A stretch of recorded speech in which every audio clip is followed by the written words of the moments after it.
Okay, so I'm going to show you how to make a world-class margarita pizza. Now, a lot of people actually think that margarita pizza is one of the easiest pizzas to produce.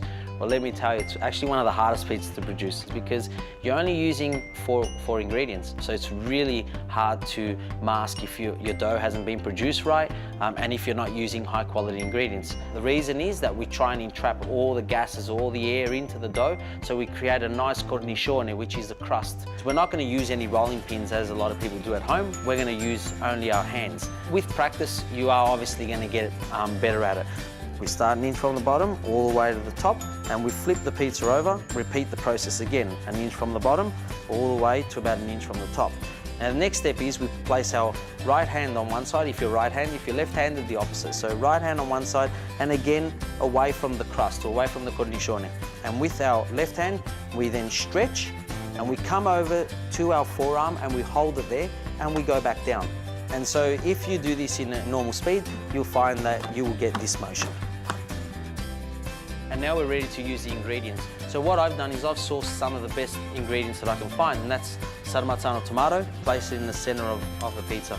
And then we spread the tomato, and again leaving that 1 inch border all the way around. The reason why we do that is so that when the pizza cooks, the cornicione is going to rise in the oven. It's going to become nice and light.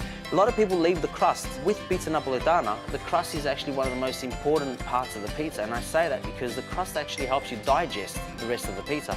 I'm going to use buffalo mozzarella. Tear the buffalo mozzarella into small pieces and just place it around the pizza quite evenly. Fresh basil, and to finish off, I'm going to top this pizza with some extra virgin olive oil. Now the pizza's ready to go into the oven. If you don't have a wood fire oven at home, this is actually the next best thing to cook your pizza in. And I want to show you, this oven is actually a stone-based oven, so it's nearly the same as cooking in a wood fire oven. Now, one thing about the stone, a lot of people go wrong, is what they do is they try and wash the stone. You can either just brush it down or wipe it down with a cloth or with a brush into your next pizza. So please don't wash your stone. Now, the settings on the oven are quite important. Now, depending on what style of pizza that you're gonna make is the type of setting that you wanna choose. So I've chosen the classic setting. That way we get an even distribution on the top and also on the bottom. And the beautiful thing about this oven is that you can actually look through this window, not having to open and close the oven frequently. By opening and closing, you're actually letting the heat out. So try and monitor it through the window, and you know, within 3 or 4 minutes, your pizza should be cooked.